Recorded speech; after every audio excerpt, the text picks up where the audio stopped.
ચાલો ફ્રેન્ડ્સ, આજે આપણે બનાવશું દૂધીના પકોડા. જેમાં આપણે લીધું છે દૂધી ખમણેલી, એને આપણે પાણી કાઢી લીધું છે. પછી લીધી છે ડુંગળી. આ ડુંગળી અંદર ઉમેરી દઈશું. થોડું લીધું છે ગાજર, એને પણ અંદર ઉમેરી દઈશું. પછી આ છે અજમાના પત્તા, જે મેં કટિંગ કરીને રાખી દીધા છે કાપીને, એને પણ ઉમેરી દઈશું. આ છે મીઠો લીમડો, જે મેં કાપીને રાખી દીધો છે, એને પણ અંદર ઉમેરી દઈશું. આ છે થોડા ધાણા, જે મેં કાપીને રાખ્યા છે, એને પણ ઉમેરી દઈશું.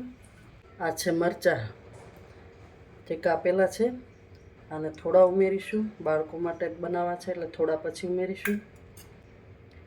આ છે આદુ લસણની પેસ્ટ, એને પણ ઉમેરી દઈશું. આ બધાને સારી રીતે મિક્સ કરી અને આપણે ચણાનો લોટ ભજીયાનો તૈયાર લીધો છે.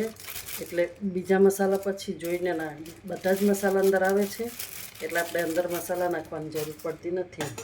હવે આપણે થોડો ચણાનો લોટ ઉમેરીશું. આમાં મીઠું પણ આવે છે, એટલે જોઈને પછી નાખીશું. ચાલો, હવે આપણે તૈયાર થઈ ગયું છે. હવે આપણે તેલ ગરમ કરવા મૂકીશું. ગેસ જગાવશું, એમાં કઢાઈ રાખીશું અને હવે એમાં મૂકીશું તેલ. આપણું તેલ ગરમ થઈ રહ્યું છે. આપણું તેલ આવી ગયું છે. હવે આપણે બધા પકોડા મૂકી દઈશું થોડા થોડા કરીને. આપણે દૂધીના પકોડા થઈ રહ્યા છે. ચાલો, આપણે દૂધીના પકોડા બની ગયા છે. ડીશમાં ઉતારી લઈશું.